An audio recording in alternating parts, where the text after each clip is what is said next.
Uy pre, anong ginagawa mo? Magpapalipad ng saranggola pre. Ah!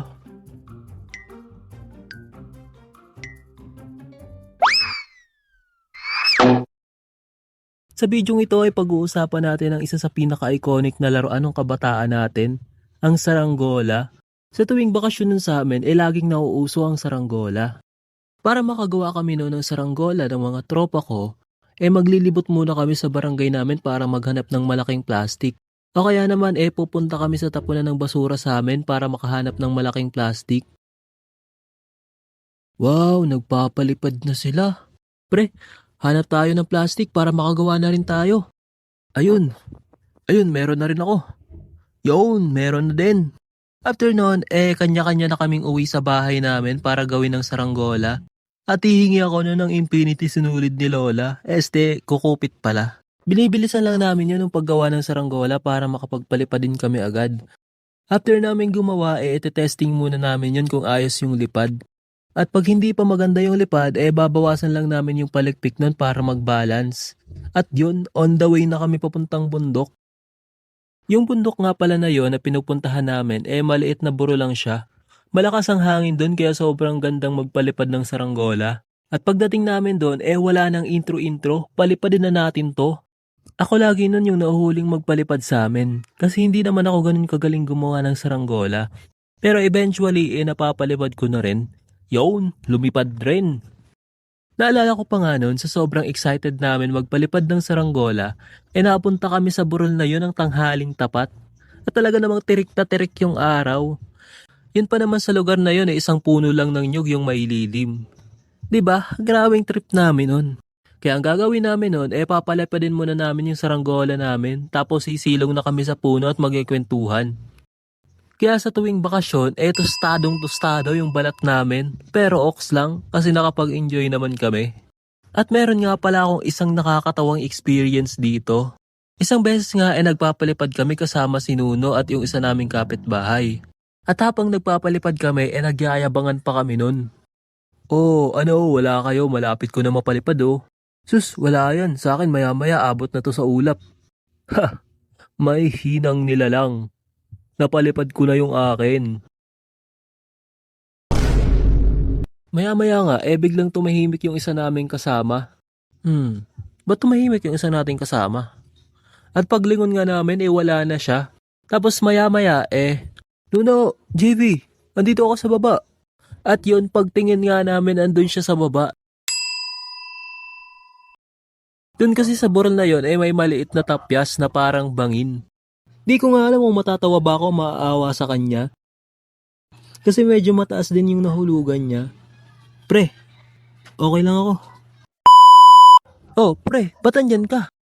Nahuli mo ba yung alimangong hinahanap mo? Huwag niyo akong isusumbong kay mama na nahulog ako dito ah. After noon, sinabi niya sa amin na nahulog daw siya nung pag-atras niya.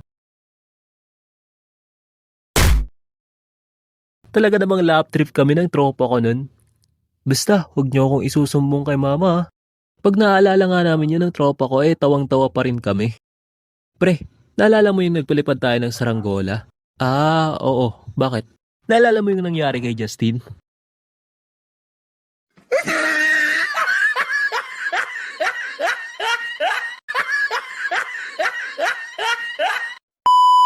Okay, back to the topic.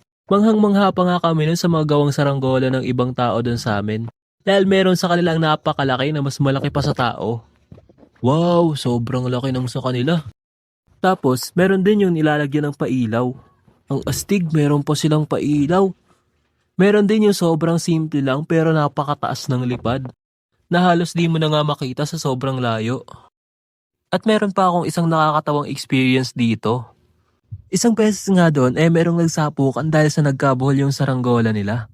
At habang mapayapa nga kami nagkikwentuhan ng mga tropa ko, lumapit yung isa ko pang tropa. Pre, may nag-aaway dun. Uy, tingnan natin.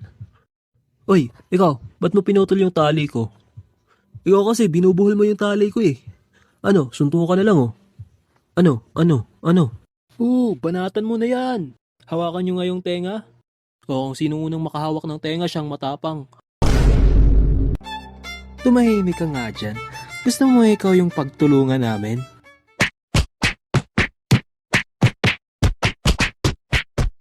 Few moments later. Ano? Sumunto ka na. Ay di, unahan mo na. Takot ka pala eh.